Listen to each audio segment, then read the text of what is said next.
নীরব নিস্তব্ধ রজনী, চতুর্দিকে কোনো সারা শব্দ নেই। সিরিয়ার ভয়াবহ জঙ্গল ধরে এগিয়ে চলেছেন আল্লাহর নবী হযরত ঈসা আলাইহিসসালাম। পথিমধ্যেই হঠাৎ তিনি তার সামনে একটি মাথার খুলি দেখতে পেলেন। অতঃপর কিছু সময় সেইখানে দাঁড়িয়ে কি যেন একটা চিন্তা করলেন। এই খুলিটি কার এবং কিভাবে এটা এখানে আসলো তা জানার জন্য তার মনে গভীর কৌতূহল জাগলো। তখন তিনি মহান আল্লাহ রব্বুল আলামিনের দরবারে হাত তুলে বলল, হে মহান প্রভু, আমার সম্মুখে যে মাথার খুলিটি পড়ে আছে তার পরিচয় ও ইতিহাস জানতে আমার খুবই ইচ্ছে করছে। অতএব তুমি যদি দয়া করে তাকে জীবিত করে দাও তাহলে আমি তার মুখ থেকেই সবকিছু জানতে পারতাম। নবীর দোয়া করার পরে আল্লাহ রব্বুল আলামিনের পক্ষ হতে তাকে জানিয়ে দেওয়া হলো, হে ঈসা, লোকটিকে জীবিত করার কোনো প্রয়োজন নেই। তুমি খুলির নিকট জিজ্ঞেস করলেই খুলি তোমার সকল কথার জবাব দিয়ে দিবে। তখন হযরত ঈসা আলাইহিসসালাম বললেন, হে মৃত মাথার খুলি, তুমি মহান আল্লাহ রব্বুল আলামিনের হুকুমে কথা বলো। তখন খুলি বলে উঠল, লা ইলাহা ইল্লাল্লাহ, ঈসা রুহুল্লাহ। আসসালামু আলাইকুম হে আল্লাহর নবী, আপনি আমার কাছে কি জিজ্ঞেস করবেন? হযরত ঈসা আলাইহিসসালাম তাকে বললেন, প্রথমে তুমি তোমার পরিচয়খানা দাও। খুলিটি তখন বলল, হুজুর, আমি পৃথিবীতে এক বিরাট বাদশাহ ছিলাম। আমার নাম ছিল জমজাহ বাদশাহ। ইতিহাসে অবশ্যই আমার সুনাম রীতিনীতি লিপিবদ্ধ আছে। আমি এক বিশাল রাজ্যের অধিপতি ছিলাম। আমার অধীনে ক্ষুদ্র ক্ষুদ্র কয়েক শত রাজ্য ছিল। কতটা সুন্দর ছিল যে আমার চেহারা, শরীরের গঠন আর উচ্চতা ছিল আকর্ষণীয়। ধন সম্পদের দিক দিয়ে আমি ছিলাম অদ্বিতীয় সম্পদশালী। পৃথিবীর প্রায় সমস্ত সম্পদ ছিল আমার নিয়ন্ত্রণে। সুখ সম্পদ ছিল আমার জীবন সঙ্গী। আমি শুধুই যে ভোগ বিলাসিতায় জীবন কাটিয়েছি তা নয়, দান খয়রাত, গরিবদের সেবা যত্ন করা, রাজ্যে ন্যায় বিচার প্রতিষ্ঠা করা ও প্রজাদের সুখ শান্তির জন্য প্রয়োজনীয় জিনিসের ব্যবস্থা করাই ছিল আমার একমাত্র ধর্ম। অসহায়দের জন্য ঘরের ব্যবস্থা করা, দরিদ্রের অভাব মোচন ও অনাথদের আশ্রয় দেওয়াই হলো আমার একমাত্র নেশা। হযরত ঈসা আলাইহিসসালাম খুলির কথা শুনে বললেন, তুমি কোন ধর্মের ছিলে আর বর্তমানে তুমি কেমন আছো? খুলি বলল, হুজুর, সে অত্যন্ত দুঃখের কথা। আমি অত্যাধিক ধন সম্পদ ও আরাম আয়েশের মধ্যে থেকে মহান আল্লাহ তাআলাকে ভুলে গিয়ে মূর্তি পূজায় লিপ্ত ছিলাম। মূর্তি পূজার ক্ষেত্রে কোনো ন্যায় অন্যায়ের কথাই ছিল না। আমি তখন যা ইচ্ছা তাই করেছি। লক্ষ লক্ষ টাকা খরচ করে উলঙ্গ নারী পুরুষদেরকে ডেকে ব্যভিচারীদের আসর জমিয়েছি। মদ শরাব দিয়ে আনন্দ করেছি। রাজকীয় জৌলুস ও আড়ম্বরের কথা বলতে গেলে আজকে আমার আত্মা কেঁপে ওঠে। আমি পৃথিবীতে থেকে যখন কোনো সফরে রওনা হতাম তখন আমার সম্মুখে 5,000 অশ্বারোহী সৈন্য থাকতো। তারপরে 5,000 লাল পোশাক পরা দাস থাকতো। তার পিছনে থাকতো 5,000 সুসজ্জিতা দাসীবাদী। অনুরূপ পিছনে থাকতো কয়েক হাজার প্রহরী ও দাস দাসী। অধিকাংশ সময়ই আমি হাতির পিষ্টে সওয়ার হতাম। যখন আমি কোনো বনে শিকারে বের হতাম তখন লাল ও নীল পোশাক পরা সৈন্য থাকতো আমার সঙ্গে। কয়েক হাজার দাসীবাদীর দল সর্বদা আমাকে ঘিরে থাকতো। কখনো হাত দিয়ে আমার কোনো কাজ করতে হয়নি। এমনকি খাবার গ্রহণ, পোশাক পরা, গোসল সমস্ত কাজই আমার দাসীবাদীরা সমাধান করে দিত। আমার সিংহাসন ছিল স্বর্ণের তৈরি ও মণিমুক্তা খচিত। আমার মাথার মুকুট ছিল এত উজ্জ্বল পাথর খচিত যার কিরণে সমুদয় এলাকা উজ্জ্বল হয়ে থাকত। আমার সিংহাসন এতটাই আলোকিত ছিল যে এলাকায় কোনো বাতির প্রয়োজন ছিল না। আমি যখন সিংহাসনে বসে রাজকার্য পরিচালনা করতাম তখন পৃথিবীর অনেক মানুষই আমার সেই দৃশ্য দেখার জন্য হাজির থাকত। আমার ইঙ্গিতে মুহূর্তের মধ্যেই হাজার হাজার মানুষের শিরচ্ছেদ হতো। হাজার হাজার মানুষ বন্দী হয়ে কয়েদখানায় চলে যেত। আবার হাজার হাজার মানুষ মুহূর্তের মধ্যেই মুক্তি লাভ করত। আমি পৃথিবীতে 450 বছর রাজত্ব করেছি। এর মধ্যে কয়েকজন নবী ও তার অনুসারীদেরকে অনেক কষ্ট দিয়েছি। সেই কথা মনে উঠলে আমার শরীর শিউরে ওঠে। একজন নবীকে আমি আমার সৈন্য দিয়ে ধরে এনে মূর্তি পূজা করার জন্য আদেশ দেই। নবী তা প্রত্যাখ্যান করলে আমি তাকে বিভিন্নভাবে শাস্তি দেই, নির্যাতন করি, পরে তার হাত পা কেটে দেই, চক্ষু উঠিয়ে দেই এবং শেষ পর্যন্ত তাকে মেরে হত্যা করি। তার অনুসারীদের কাউকে ছুরি দেই, কাউকে বা হাত পা বেঁধে নদীতে ফেলে দেই, আবার কাউকে জ্বলন্ত আগুনে নিক্ষেপ করি, তাদের স্ত্রী পুত্র কন্যাদেরকে জবেহ করি। তৌহিদবাদী ধর্মবাদীদেরকে আমি দীর্ঘদিন গাছের সঙ্গে বেঁধে ঝুলিয়ে রাখি। এই অবস্থায় সে অনেক দিন পর মৃত্যুবরণ করে। তাদের 2 কন্যাকে দাসী রূপে ব্যবহার করি। এভাবেই বহু ধর্মপরায়ণ মানুষদেরকে আমি হত্যা করেছি। আমি শুধুমাত্র এতটুকু করেই ক্ষান্ত থাকিনি, আমার সেনাবাহিনীর মধ্যে একটি বিরাট দলকে ধর্মপরায়ণদেরকে খুঁজে বের করে শাস্তি দিবার জন্য নির্বাচন করেছিলাম। তারা যে কত হাজার মানুষকে নির্যাতন করে হত্যা করেছে তার কোনো হিসাব নেই। আমি আমার সৈন্যবাহিনীকে এই কাজ করার জন্য পুরস্কার দিতাম। আমি নিজেই জীবনের শেষকালে মূর্তি পূজা বেছে নিয়েছি। তখনকার জীবন ছিল আরো উশৃঙ্খল। সেই সময় উলঙ্গ অবস্থায় সারিবদ্ধ নারীদেরকে দাঁড় করিয়ে তার মাঝখান দিয়ে আমি মহলে প্রবেশ করেছি। আরো নিকৃষ্ট কাজে আমি অভ্যস্ত ছিলাম, যা আজকে আপনার নিকট বর্ণনা করতে আমার লজ্জা লাগে। আমার মহলে গায়িকার সংখ্যা ছিল প্রায় 1000, নাচের জন্য বাইজি ছিল 4000, বাদ্যবাজক ছিল 5000, সুরার পরিবেশনকারীর সংখ্যা ছিল প্রায় 1000, খাদ্য পরিবেশনকারীদের সংখ্যা ছিল প্রায় 4000, বাবুর্চি মেহমানখানায় কর্মচারীর সংখ্যা ছিল প্রায় 10,000। এই সকলেই ছিল আমার রাজমহলের কর্মচারী। এছাড়াও রাজ্যের বাহিরের বিভিন্ন কাজে কর্মচারীর সংখ্যা ছিল অনেক। আমার রাজধানী এলাকার রাস্তাঘাট ছিল খুবই সুন্দর। দিনে 5 বার তা ঝাড় মোছা করা হতো। আতর গোলাপ ছিল টব ভর্তি। রাস্তার পাশে পাথরের তৈরি সুন্দর সুন্দর মূর্তির সংখ্যা ছিল 500-র ঊর্ধ্বে। আমি যখন যাকে ইচ্ছা পূজা অর্চনা করতাম। প্রত্যেক মূর্তিকে এক এক বিষয়ে মুক্তিদাতা মনে করে আমি কাজ করতাম। আমার সর্বপ্রধান মূর্তির নাম ছিল সূর্য দেবী। সেটি স্বর্ণ আর রূপা দ্বারা তৈরি হয়েছিল এবং এটাই ছিল সকলের চেয়ে বড় মূর্তি। মূর্তির জন্য অসংখ্য সজ্জিত কক্ষ ছিল। প্রতিদিন সেইখানে হাজার হাজার মানুষ জমায়েত হয়ে পূজা করত। মূর্তির নিয়মিত দেখাশোনার জন্য ছিল 2000 সেবক। তারা দিবারাত্র মূর্তির তত্ত্বাবধানের কাজ করত। প্রধান পূজারী হিসাবে ঠাকুরদের সংখ্যা ছিল 500। তারা দৈনিক মূর্তিগুলোর সামনে বাতি দিত এবং আমার জন্য মূর্তির নিকট দোয়া করত। সমস্ত মানুষের জন্য মূর্তি পূজা ছিল বাধ্যতামূলক। প্রতি বছর রাজ দরবারে একবার ধর্মীয় উৎসব হতো। বিশাল বিশাল মেলা বসতো।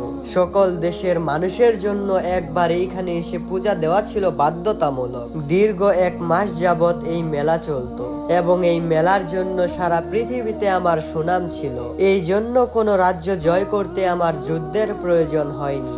আমি রাজা বাদশাদের নিকট আত্মসমর্পণ করার পত্র দিলে তারা এক বাক্যে আত্মসমর্পণ করত। এইভাবেই প্রায় 1000 রাজ্য আমার অনুগত্য ছিল, যারা নিয়মিত আমাকে কর দিত এবং আমার আদেশ নির্দেশ অনুসারে রাজ্য পরিচালনা করত। তারা প্রজাপুঞ্জ নিয়ে আমার বার্ষিক মেলায় অনুষ্ঠিত হতো। আমি তাদের জন্য থাকার ব্যবস্থা ও খাওয়ার ব্যবস্থা করতাম। তারা আমাকে বড় রকমের ভেট দিয়ে সম্মান প্রদর্শন করত। আমি আমার রাজধানীতে বিশাল প্রাসাদ নির্মাণ করেছিলাম, যাতে আমার মেহমানদের থাকার ব্যবস্থা ছিল। সেই প্রাসাদটি ছিল অত্যন্ত মনোরম ও জাঁকজমকপূর্ণ। সেইখানে সুন্দর বাদিদাসী ও প্রহরীদের নিয়োগ করা ছিল। সেইখানে মেহমানদের রুচি অনুসারে খাবার পরিবেশন করা হতো। আমার স্ত্রীর সংখ্যা ছিল প্রায় 500। তারা সুন্দর পোশাক পরে, মণিমুক্তা পরে, আতর গোলাপ পরে পর্যায়ক্রমে আমার সঙ্গে দেখা করত।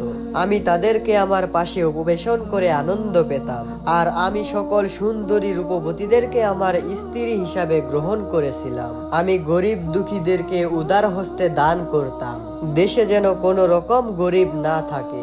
আর আমি সারা দেশ ঘুরে ঘুরে গরিবদেরকে দান করেছি। সবাইকে কাজের সংস্থান করে দিয়েছি। বয়স হওয়া মাত্র ছেলে মেয়েদের বিবাহ বাধ্যতামূলক করে দিয়েছি। আমার রাজ্যে কোনো অভাবী মানুষ ছিল না। আমি যখন যেখানে গেতাম তখনই সেখানকার মানুষ খুশি মনে আমাকে অভিবাদন জানাতো। দেশের মানুষ আমাকে খুবই ভালোবাসতো। রাজ্য জুড়ে আমার কোনো বিরোধী দল ছিল না। একমাত্র যারা তৌহিদবাদী ছিল তারা ধর্মকর্মের জন্য আমার প্রতি ঘৃণা প্রদর্শন করত। কিন্তু আমার সম্মুখে এসে কেউ কোনোদিন আমার সামনে আমাকে বাধা দেয়নি, কারণ আমার কাজে বাধা দেওয়ার পরিণাম তাদের জানা ছিল। হযরত ঈসা আলাইহিস সালাম খুলির নিকট সকল কথা শুনে বললেন, আচ্ছা, এখন তোমার মৃত্যুর বৃত্তান্ত ঘটনাটি বলো। যখন যেভাবে তোমার মৃত্যু ঘটেছে সেই পুরো ঘটনাটি আমাকে খুলে বলো। তখন মাথার খুলিটি বলল, হুজুর, সে এক বিস্ময়কর ঘটনা, যা বলতে আমার অন্তরাত্মা শুকিয়ে যাচ্ছে। তবুও আপনার নিকট আমি সকল ঘটনা খুলে বলবো এবং আপনার নিকট হতে আমি আমার নাজাতের পথ খুঁজে নেব। আমার মৃত্যুর কয়েকদিন পূর্বে আমি স্বপ্নে দেখলাম আমাকে কুকুর ও বাঘের ন্যায় কিছু হিংস্র প্রাণী আক্রমণ করেছে। তখন আমি এক বিরাট চিৎকার দিয়ে আমার দেহরক্ষী বাহিনী ও সৈন্যবাহিনীকে ডাকতে লাগলাম, কিন্তু সকলেই দূরে বসে আমার দুরবস্থা দর্শন করছিল। আমার মুক্তির জন্য কেউ আমার কাছে এলো না। তখন আমি আরো চিৎকার দিয়ে ডাকলাম, কিন্তু তাতে কোনো লাভই হলো না। আমি এই সময় ছুটে তাদের নিকট পৌঁছালাম এবং আমার দুরবস্থার কথা তাদের নিকট ব্যাখ্যা করলাম, কিন্তু আমার কথায় কেউ মনোযোগী দিল না। তখন আমি ভীত হয়ে রাজমহলের অভ্যন্তরে প্রবেশের চেষ্টা করলাম। দেখলাম প্রধান দরজা ভেতর থেকে বন্ধ রয়েছে। দরজার উপরে অনেক আঘাত করলাম, কিন্তু কেউই দরজা খুলে দিল না। হিংস্র প্রাণীরা এই সময় আমার নিকট পৌঁছে গেল। আমি ভয়ে দিশেহারা হয়ে গেলাম এবং অন্যদিকে ছোটার চেষ্টা করলাম। তখন আর আমার পা চলছিল না। আমার নিকট মহা বিপদ নেমে এসেছে দেখতে পেয়ে শরীরের সমস্ত শক্তি দিয়ে চিৎকার দেওয়ার চেষ্টা করলাম। তখন আমি সজাগ হয়ে গেলাম, ঘুম থেকে জেগে গেলাম। চতুর্দিকে চেয়ে দেখলাম আমার বালাখানা দাসীবাদী সবকিছুই ঠিক আছে। তারা অনেকেই আমাকে ঘিরে দাঁড়িয়ে আছে। আমি জিজ্ঞেস করলাম, তোমরা এইভাবে আমাকে কেন্দ্র করে দাঁড়িয়ে আছো কেন? তখন তারা বলল, আপনি ঘুমে থেকে যেইভাবে ক্রন্দন করছিলেন তাতে আমাদের তাজ্জব লাগছিল। আপনাকে জাগাতে আমাদের সাহস হয়নি, তাই আমরা প্রহরীর ন্যায় দাঁড়িয়ে আছি। তখন আমি তাদেরকে বললাম, আমি এক এমন স্বপ্ন দেখেছি যা আমি আগে কখনো দেখিনি। অতএব তোমরা আমার রাজ্যের জ্যোতিষীদের খবর দাও। আমার এখন এই স্বপ্ন বুঝে নেওয়ার প্রয়োজন। তারা আমার হুকুমে সকল দেশের জ্যোতিষীদের খবর দিল। জ্যোতিষীগণ এসে আমার দরবারে বসলো। তখন আমি তাদের নিকট আমার স্বপ্নের ঘটনা বললাম। আমার কথা শুনে সকলেই নির্বাক হয়ে গেল, কেউ কোনো কথা বলল না। আমি তখন জিজ্ঞেস করলাম, তোমরা চুপচাপ এখানে বসে রইলে কেন? আমাকে এই স্বপ্নের ব্যাখ্যা দাও। তখন কোনো জ্যোতিষীই মুখ খুলল না। তখন আমি রাগান্বিত হয়ে বললাম, আমার কথার জবাব দাও, না হলে আমি তোমাদেরকে শাস্তি দেব। তখন জ্যোতিষীদের ওস্তাদ বলল, হুজুর, বিষয়টি আপনার জন্য অত্যন্ত খারাপ, তাই আমরা আপনাকে কিভাবে বলবো ভাবছি। আমি তখন বললাম, কি বিপদ তোমরা নির্ভয়ে বলো। জ্যোতিষীরা বলল, এটা আপনার মহা বিপদ, যেটা মৃত্যুর পূর্ববাস বলে ধরে নিতে পারেন। আমি তাদের কথা শুনে তখন চুপ হয়ে গেলাম।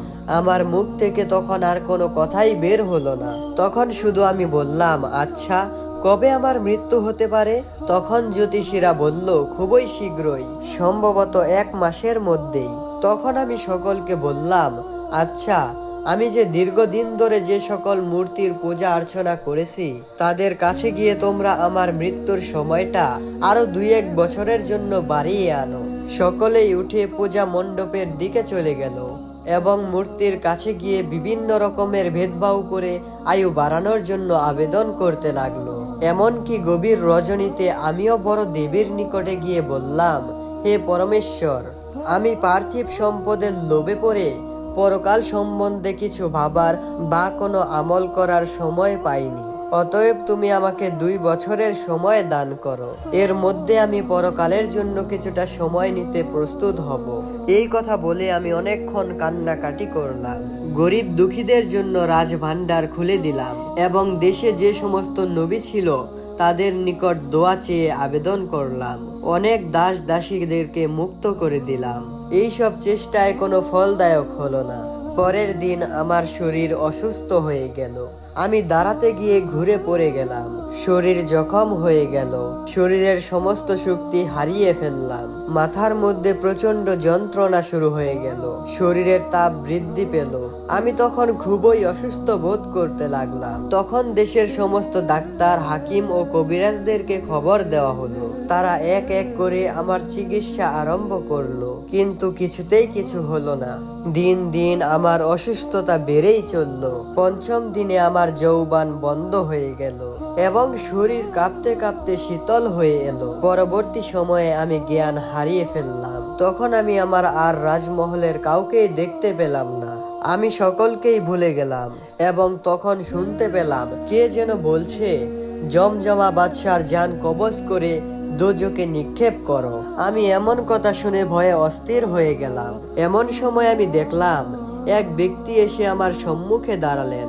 তার মাথা ছিল আসমানে আর তার পা ছিল জমিনে, পোশাকে আবৃত ছিল তার শরীর। সে আমার সামনে দাঁড়াতেই আমার শরীরে এমন যন্ত্রণা, এমন কষ্ট অনুভব করতে লাগলাম যার কল্পনা আমি কোনোদিন করতে পারবো না। মনে হলো এক বিশাল কাঁটা যুক্ত গাছ আমার সামনে পরিবেশন করা হয়েছে। এই গাছটির মূল ধরে যেন টান দেওয়া হচ্ছে, যাতে শিরা উপশিরার মধ্যে যন্ত্রণা ছড়িয়ে পড়ছে। বারবার আমাকে এই ধরনের আঘাত দিতে আরম্ভ করলো। আমি যন্ত্রণায় অনেক চিৎকার করছি, কিন্তু সেই চিৎকার পৃথিবীতে কেউ শুনছিল বলে আমার মনে হলো না। এরপরে সামনে এলো বিশাল দেহ বিশিষ্ট কত বড় বড় চেহারার দানব। তাদের হাতে ছিল আগুনের গদা, তরবারি আরো অনেক অস্ত্রশস্ত্র, যা আমার উপরে ব্যবহার করতে লাগলো। আমার শরীরের মাংসগুলো পিষে বেটে দেওয়া হলো। কলিজার ওপর তরবারির আঘাত করে সেইগুলো কুচি কুচি করে দেওয়া হলো। যন্ত্রণা ও কষ্টের কথা ভাষায় বর্ণনা করার মতো নয়। সেই সময়ে ভয়ে আমার প্রাণ দেহ থেকে বিচ্ছিন্ন হয়ে গেলে সেটাকে এক নিকৃষ্ট বর্ণের আগুনের কৌটার মধ্যে রেখে দেওয়া হলো। তখন একদিকে চলতে লাগলো আমার প্রাণের ওপর আযাব, আবার অন্যদিকে চলতে লাগলো আমার দেহের ওপর নির্যাতন। এরপর সকল মানুষ মিলে আমার দেহ দাফন করলো। আমি তা আদৌ টের পাইনি। যখন পুনরায় আমার দেহে প্রাণ সঞ্চারণ করা হয়, তখন আমি বুঝলাম আমার দেহ কবরস্থ করা হয়েছে। এই সময় আমার উপর আরম্ভ করা হয় কবরের দ্বিতীয় প্রকারের আযাব। কবরের চতুর্দিকের মাটি এসে আমাকে এমন ভাবে চাপ দিতে লাগলো যে আমার শরীরের সকল হাড্ডি গোস্ত পিষে মাটির সঙ্গে মিশে গেল। ক্ষণিকের মধ্যেই আমার শরীরটা ঠিক হয়ে গেল। পুনরায় মাটি শরীরের ওপর চাপ দিল। এভাবেই চাপের পরে চাপ দিতে আরম্ভ করলো। এক একবার চাপে আমার যে কি কষ্টই হচ্ছিল তা বর্ণনা করা কোনো মানুষের পক্ষেই সম্ভব নয়। এত কষ্ট যন্ত্রণা পৃথিবীতে হতে পারে তা আমি কোনোদিন কল্পনাও করিনি। এই ঘটনার পরে মুনকার নাকির নামক অদ্ভুত চেহারার দুইটি ফেরেশতা এসে আমাকে জিজ্ঞেস করলো, হে পাপিষ্ট, আমরা তোমার জীবনের ভালো মন্দর লেখক। তোমার জীবনে কোনো ভালো কাজের চিহ্ন নেই। তুমি যা কিছু করেছো সবই পাপের কাজ। অতএব তুমি তোমার কাজের প্রতিফল গ্রহণ করো। এরপরে তারা কালো আগুনের শিকল দ্বারা আমার শরীর বেঁধে ফেললো এবং আমার ওপর চলতে লাগলো আরেক প্রকার দাহ। শিকলের আগুন একবার জ্বলে উঠে আরেকবার নিভে যায়। যখন আগুন জ্বলে তখন আমার শরীর পুড়ে আগুনের ছাইয়ের চিহ্ন পর্যন্ত থাকে না। আবার যখন আগুন নিভে যায় তখন আমার শরীর পুনরায় ঠিক হয়ে যায়। এভাবেই চলতে থাকে আমার ওপর মহা যন্ত্রণাদায়ক আযাব। আমার অনুমান এইভাবেই আযাব কয়েক শতাব্দী চলার পরে তার পরিবর্তন ঘটে। তারপরে দেখলাম দুইজন স্বাভাবিক পোশাক পরা ফেরেশতা আমার নিকট এসেছে। তাদের পিছনে ছিল বিরাট এক সেনাবাহিনী। তাদের হাতে ছিল নানা ধরনের অস্ত্রশস্ত্র। আমার নিকটে এসে ফেরেশতারা জিজ্ঞেস করলো, হে কবরবাসী, তোমার প্রভুকে? আমি অজ্ঞাতবশত বললাম, তোমরাই আমার প্রভু। তখন তারা ক্ষিপ্ত হয়ে সেনাবাহিনীকে এগিয়ে যেতে বলল। সেনাবাহিনীর এক একজন এক এক ধরনের অস্ত্র দ্বারা আমার উপর আঘাত করতে লাগলো। তখনকার কষ্ট যন্ত্রণা ছিল আমার নিকট পূর্বের চেয়ে অনেক পীড়াদায়ক। তবে কয়েক শতাব্দী অতিবাহিত হওয়ার পরে উক্ত ফেরেশতাদ্বয় পুনরায় এসে আমাকে জিজ্ঞেস করলো, হে কবরবাসী, তোমার ধর্ম ছিল কি? আমি উত্তরে বললাম, আমি জানি না। তখন তারা আরেক দল সেনাবাহিনীকে পাঠিয়ে আমার নিকট প্রেরণ করলেন। তারা সকলেই আগুনে ক্ষিপ্ত লৌহ শিকল দ্বারা আমার শরীর মাটির সঙ্গে গেড়ে দিল। এই আযাব পূর্বের চেয়ে আরো ভয়ানক বলে মনে হলো। দীর্ঘ কয়েক শতাব্দী এই আযাব ভোগ করার পরে একদিন শুনতে পেলাম কে যেন বলছে, এখন জমজাকে দোজকে নিক্ষেপ করো। এই আদেশের পরে আমার রুহকে শরীর থেকে ভিন্ন করে দেওয়া হলো। শরীরটার খবর তখন আর আমি জানি না। আমার রুহকে দুজকের এক দরজায় রাখা হলো। অতঃপর বিশাল আকার এক দেহের মধ্যে আমার রুহকে ভরে দেওয়া হলো। আমি তখন চতুর্দিকে চেয়ে দেখলাম, অনেক দূরে এক সুন্দর উদ্যানের মাঝে চেয়ারে হযরত ইব্রাহিম আলাইহিসসালাম, হযরত সুলাইমান আলাইহিসসালাম ও হযরত মুহাম্মদ সাল্লাল্লাহু আলাইহি ওয়াসাল্লাম উপবিষ্ট। তখন আমি সেইখানে এক বিশাল ফেরেশতাকে দেখতে পেলাম। সম্ভবত সে দোজকের দারোগা। সেই দারোগা আমাকে দোজকে নিয়ে যাওয়ার জন্য তার অধীনস্থ ফেরেশতাদেরকে হুকুম দিলেন। আমি তখন কেঁদে কেঁদে তাদেরকে বললাম, আমার পৃথিবীর সকল সম্পদ আমি গরিব দুঃখীদেরকে দান করে দেব, আমাকে আপনি অব্যাহতি দান করুন। ফেরেশতারা বলল, সেই ধন দৌলত ও রাজ্যের ওপর আজকে তোমার কোনো অধিকার নেই। শত চেষ্টা করেও সেইখানকার একটি পয়সা আর কাউকে দেওয়ার তোমার ক্ষমতা নেই। আজকে সেই রাজ্যের মালিক তোমার কুখ্যাত সন্তানেরা। তোমার নাম স্মরণ করে তারা কোনোদিনও একটা পয়সা গরিব দুঃখীদেরকে দান করবে না। অতএব আজকে তুমি কোনো বিনিময়েই আশা করতে পারো না। যতদিন তুমি জীবিত ছিলে মানুষকে দান খয়রাত করেছো, তার ফল তোমাকে মহান আল্লাহ রব্বুল আলামিন অবশ্যই দিবে। তবে তা পেতে তোমার অনেক বিলম্ব হবে। এর পূর্বে তোমাকে তোমার অন্যায় কাজের জন্য শাস্তি ভোগ করতে হবে। গতকাল তোমার অদৃষ্টে এই শাস্তি নির্ধারিত আছে, সেটা সম্পর্কে একমাত্র আল্লাহ তাআলাই অবগত আছে। সেই খবর আর কারো জানার কথা নয়। দ্বিতীয়ত, তিনি তোমার ধন সম্পদ ও টাকা পয়সার কাঙ্গাল নয়। তিনি কারো নিকট থেকে টাকা পয়সা গ্রহণ করেন না। আল্লাহ তাআলা ধন সম্পদ দিয়ে একমাত্র মানুষকে পরীক্ষা করে থাকে এবং সেইটার অনুসারে মানুষকে তিনি প্রতিফল দিয়ে থাকেন। আমি তখন ফেরেশতাদের বললাম, তাহলে আমাকে আবার কিছু সময়ের জন্য পৃথিবীতে থাকার জন্য প্রেরণ করুন। আমি বাড়িতে ফিরে গিয়ে নিজ পরিবারকে নিয়ে জঙ্গলবাসী হয়ে শুধু আল্লাহ তাআলার জন্য ইবাদত করতাম।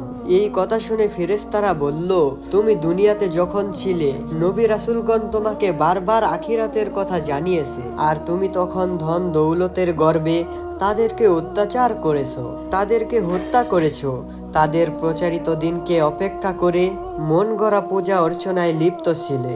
এমনকি মৃত্যুর পর দ্বিতীয়বার পৃথিবীতে গমনের বিধান নেই, সেই সম্বন্ধেও তোমাকে জানানো হয়েছে।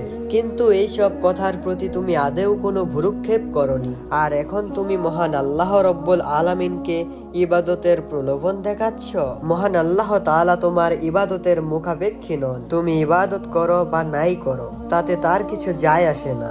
অতএব তুমি ইবাদত করার প্রলোভন দেখিয়ে কাকে খুশি করতে চাচ্ছ? এই সব কথাই তোমার মূর্খতার প্রমাণ প্রদান করে। এই অবস্থায় আমি আর কোনো পথ খুঁজে পেলাম না। তখন শেষ নবী হযরত মুহাম্মদ সাল্লাল্লাহু আলাইহি ওয়াসাল্লাম এর নাম ধরে চিৎকার দিয়ে বললাম, হে শেষ নবী, আপনি আমাকে আপনার উম্মতের অন্তর্ভুক্ত করে নিন। আমার অপরাধ ক্ষমা করার জন্য মহান আল্লাহ তাআলার দরবারে একটু সুপারিশ করুন। এই চিৎকার শুনে আমার প্রতি তিনি মাত্র একবার তাকালেন।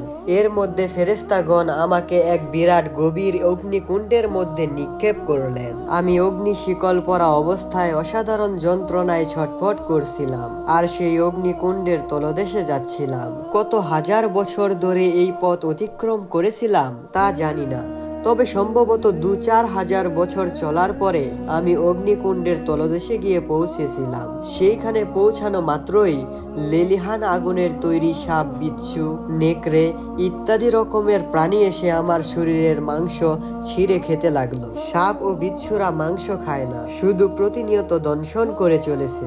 আমার দেহের এক পাশের মাংস খেয়ে যখন তারা অপর পাশে যায়, তখন এই পাশ পুনরায় মাংসে পরিপূর্ণ হয়ে যায়।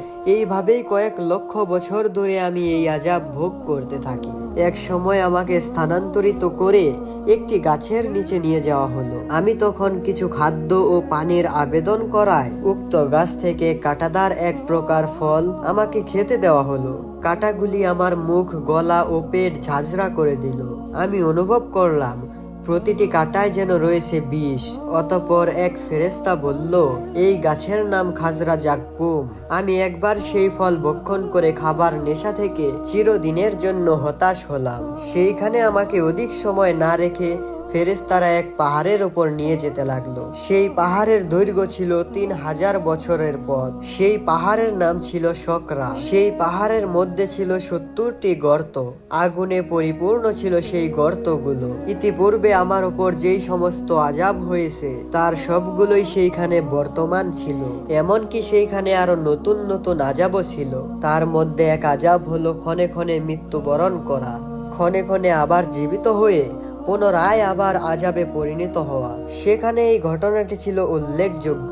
সেইখান থেকে আমাকে একটা কূপের নিকট নিয়ে যাওয়া হয়। কূপের মধ্যে পানির বদলে ছিল গলিত লৌহ, যা ফুটন্ত পানির মতো বলক পাড়ছিল। এই কূপের নাম ছিল গজবাম। আমাকে সেই কূপের ভিতরে নিক্ষেপ করা হলো। মুহূর্তের মধ্যেই আমার শরীরটা একটা পিণ্ডে পরিণত হলো। তখন লোহার সারাশি দ্বারা আমার পিঠ সেইখানে তুলে সেই ফুটন্ত লৌহ গলা পানি আমার শরীরে ঢেলে দেওয়া হলো। অমনি আমার শরীর পূর্বের ন্যায় ঠিক হলো। তখন আমাকে আবার পুনরায় কূপের মধ্যে নিক্ষেপ করা হলো। আমি পুনরায় পিণ্ডে পরিণত হই। পুনরায় আমার শরীর ঠিক করা হয়। এভাবেই দীর্ঘকাল যাবৎ এই অসহ্য আযাব ভোগ করতে থাকি। আমি চিৎকার করে মহান আল্লাহ রব্বুল আলামিনের দরবারে প্রার্থনা করতে থাকি। এরপরে আমাকে আরেক বদ্ধ ঘরে নেওয়া হয়, যেটা ছিল আগুনের একটি সিন্দুক। সেটার নাম ছিল বাইতুল আহজান। এটা ছিল অনেক বড়। তখন আমাকে সেই সিন্দুকের মধ্যে আবদ্ধ করে দেওয়া হলো। সেই জায়গার আযাব ছিল নতুন ধরনের, তবে পূর্বের আযাবের থেকে সেটার কঠিনতা আদৌ কম ছিল না। সেই আগুনের বর্ণ ছিল ভীষণ কালো। সেই আগুনে আমার এক পাশ পুড়ে ছাই হয়ে যেত, আরেক পাশ ভালো থাকতো, আবার ডান পাশ পুড়ে ছাই হয়ে যেত, অপর পাশ আবার পূর্বের রূপ নিত। এখানে আমি আরো কতগুলো মূর্তি পূজারীকে আযাব পাইতে দেখেছি। তাদের কতগুলোকে আমি চিনি, যারা পৃথিবীতে বসে আমাকে মূর্তি পূজার জন্য উৎসাহ দান করেছিল এবং অন্যায় কাজে আমাকে প্রলুব্ধ করেছিল। তাদের কয়েকজন এইখানে আযাব ভোগ করছিল, কিন্তু কারো সাথে কারো কথা বলার অবকাশ ছিল না। নিজ নিজ বিপদে প্রত্যেকে হাই হুতাশ করে সময় অতিবাহিত করছিল। আমি এই সময় চিৎকার দিয়ে আল্লাহর দরবারে বলছিলাম, হে রহমানুর রহিম, আমি যদি পার্থিব জীবনে কোনো নেক কাজ করে থাকি তবে তার বিনিময়ে আমাকে মুক্তি দান করো। বিশেষ করে হযরত আদম আলাইহিসসালাম যেই কালিমা পাঠ করে ক্ষমা লাভ করেছিলেন, সেই কালেমার উসিলায় আমাকে নাজাত দান করো। সেই সময় এক ফেরেশতা এসে বলল, হে জমজা বাদশাহ, তোমাকে যেই আগুন দ্বারা ও যে সমস্ত বিষধর প্রাণী দ্বারা আযাব প্রদান করা হয়েছে, উহার থেকে সুচাগ্র আগুন ও বিষ যদি পৃথিবীতে ঢেলে দেওয়া হতো, তাহলে সেই বিষের মধ্যে পড়ে সমস্ত পৃথিবী ভূষীভূত হয়ে যেত। তাহলে বলা যায় যে তোমার মধ্যে যে আযাব বইছে সেটা অন্যান্য আযাবের চেয়ে আসান করা হয়েছে। দ্বিতীয়ত, দোজখের 7টি স্তর রয়েছে। সেই 7টি স্তরের ভয়াবহতা অত্যন্ত ভয়ঙ্কর। প্রথম স্তরের জাহান্নাম হলো অত্যন্ত অল্প আযাবের স্থান। যারা পৃথিবীতে অল্প পাপ করবে তাদেরকে অল্প শাস্তি প্রদানের জন্য এই প্রথম স্তরের জাহান্নামের সৃষ্টি হয়েছে। হে বাদশাহ, তোমাকে এই প্রথম স্তরের জাহান্নামের সর্বনিম্ন শাস্তি প্রদান করা হয়েছে। হয়তো মহান আল্লাহ তাআলা তোমার জীবনের নেকি কাজের প্রতিদান প্রদান করবে। তবে যেই সমস্ত নবীদেরকে তুমি হত্যা করেছো, তাদেরকে তুমি কষ্ট দিয়েছো, তাদের পক্ষ হতে ক্ষমা প্রদানের প্রয়োজন রয়েছে। যতক্ষণ পর্যন্ত তারা তোমাকে ক্ষমা প্রদান না করবে, ততক্ষণ পর্যন্ত তোমার মুক্তির কোনো সম্ভাবনা নেই। আমি এই কথা শোনার পর দীর্ঘ কয়েক বছর যাবৎ একজন নবীর সঙ্গে সাক্ষাৎ করার জন্য সর্বদা আল্লাহ তাআলার দরবারে ফরিয়াদ করছি। হয়তো সেই ফরিয়াদের কারণে মহান আল্লাহ রব্বুল আলামিন আপনার নিকট আমার দুঃখ দুর্দশা বলার জন্য আপনাকে এখানে পাঠিয়েছে।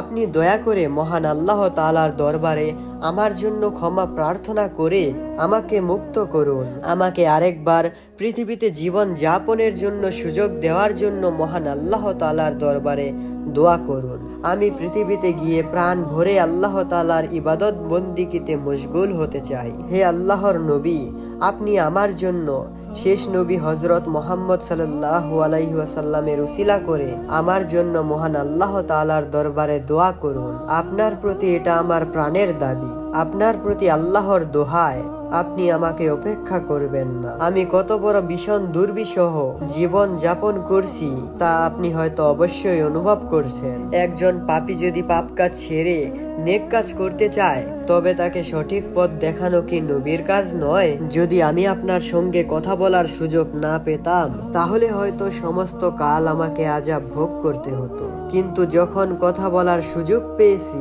তখন মনে করি এটাই মহান আল্লাহ রব্বুল আলামিনের রহস্য প্রদানের পূর্বাভাস। অতএব আমি আশাবাদী আপনি আমার জন্য দোয়া করলে সেটা আমার নাজাতের পথ হতে পারে। হযরত ঈসা আলাইহিস সালাম জমজমার বাদশার ইতিহাস শুনে দীর্ঘক্ষণ অনেক কাঁদলেন। তারপর তিনি খুলিকে জিজ্ঞেস করলেন, তুমি কোন বংশের লোক এবং আমি এই মুহূর্তে তোমার কি উপকার করতে পারি? খুলি বলল, হুজুর, আমি হযরত ইলিয়াস আলাইহিস সালাম এর বংশধরের লোক। হযরত ঈসা আলাইহিস সালাম তখন জমজা বাদশার জন্য মহান আল্লাহ তাআলার দরবারে দোয়া করলেন এবং যেই নবীদের প্রতি জমজা বাদশাহ অসৎ আচরণ করেছে তাদের নিকট ক্ষমা প্রার্থনা করলেন। নবীগণ জমজা বাদশার অপরাধ যখন ক্ষমা করলেন তখন আল্লাহ তাআলা তাকে ক্ষমা করে দিলেন। অতঃপর হযরত ঈসা আলাইহিস সালামকে বলা হলো, আপনি কি ওই শক্তি ব্যবহার করে মৃতকে জীবিত করতে পারেন? জমজমাকেও সেইভাবে জীবিত করুন। তখন নবী বললেন, হে জমজমা বাদশার খুলি ও হাড় মাংস, তোমরা আল্লাহ তাআলার হুকুমে একত্রিত হয়ে যাও। নবীর আদেশে জমজা বাদশার খুলি ও হাড় মাংস একত্রিত হয়ে একটি দেহ গঠিত হলো। নবী তখন দোয়া করে বললেন, হে জমজা বাদশার দেহ, তুমি আল্লাহর হুকুমে জিন্দা হয়ে যাও। নবীর দোয়ার বরকতে তখনই বাদশাহ জিন্দা হয়ে গেল এবং প্রথমেই পাঠ করলো লা ইলাহা ইল্লাল্লাহ, ঈসা রুহুল্লাহ। তখন নবী বললেন, যাও, তোমার আরজি মহান আল্লাহ তাআলা কবুল করেছেন। এখন তার ইচ্ছা মতো ইবাদত বন্দিগিতে লিপ্ত হও। জমজা বাদশাহ নিজ রাজ্যের কথা না ভেবে একজন সাধারণ মানুষের মতো আল্লাহ তাআলার ইবাদত করতে লাগলো।